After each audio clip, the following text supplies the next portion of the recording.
Hello everyone, আসসালামু আলাইকুম। কি অবস্থা সবার? আজকে আমি বরবটি দিয়ে ভর্তা বানাবো আর সেটাই শেয়ার করছি আপনাদের সাথে। তো আমি ভর্তার জন্য নিয়ে নিয়েছি 2 টুকরো মাছ। এখন এগুলোকে আমি ভেজে নেব।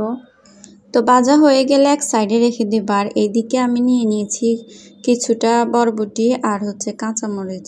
এগুলোকে খুব ভালোভাবে ধুয়ে আমি কিছুটা পানি দিয়ে দিয়েছি সিদ্ধ করার জন্য।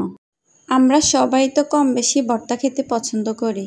তো আজকে আমি খুব সহজে বাটাবাটির ঝামেলা ছাড়াই ভর্তা বানিয়ে দেখাবো। তো এই তো আমার বরবটি সিদ্ধ হয়ে গেছে, আমি নামিয়ে নিয়েছি। আর মরিচগুলো আমি আলাদা করেছি যাতে ঝালটা বুঝে শুনে দিতে পারি। এদিকে আমি মাছগুলোর কাঁটা ছাড়িয়ে নিচ্ছি। বাসায় থাকা কিছু কমন উপকরণ দিয়ে আজকের এই ভর্তাটা বানাতে পারেন। এই ভর্তাটি বানানোর জন্য আমার যা যা উপকরণ লাগবে তা হচ্ছে পরিমাণ মতো বরবটি, কাঁচামরিচ, মাছ, নারিকেল আর পেঁয়াজ। তো এই তো আমার মাছের কাঁটা ছাড়ানো হয়ে গেছে। আমি এখানে একটা ব্লেন্ডারের জার নিয়েছি। এর মধ্যে সব উপকরণ এক এক করে দিয়ে দেব। এরপর পরিমাণ মতো লবণ দিয়ে ঢাকনাটা লাগিয়ে নেব। আর এখন ব্লেন্ড করে নেব।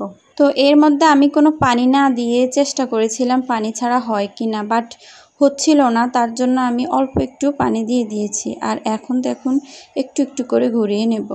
আর কিছুক্ষণ পরে জাস্ট উল্টিয়ে নেব একটা চামচের সাহায্যে।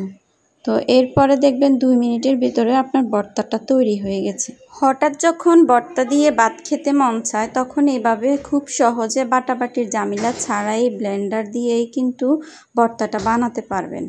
তো বরবটির এই ঝালঝাল ভর্তাটি গরম ভাতের সাথে কিন্তু খেতে দারুণ লাগে। অবশ্যই বাসায় ট্রাই করবেন, আশা করছি খুব ভালো লাগবে। আজকের সিম্পল রেসিপিটা ছিল এ পর্যন্তই। সবাই ভালো থাকবেন, সুস্থ থাকবেন। আল্লাহ হাফেজ।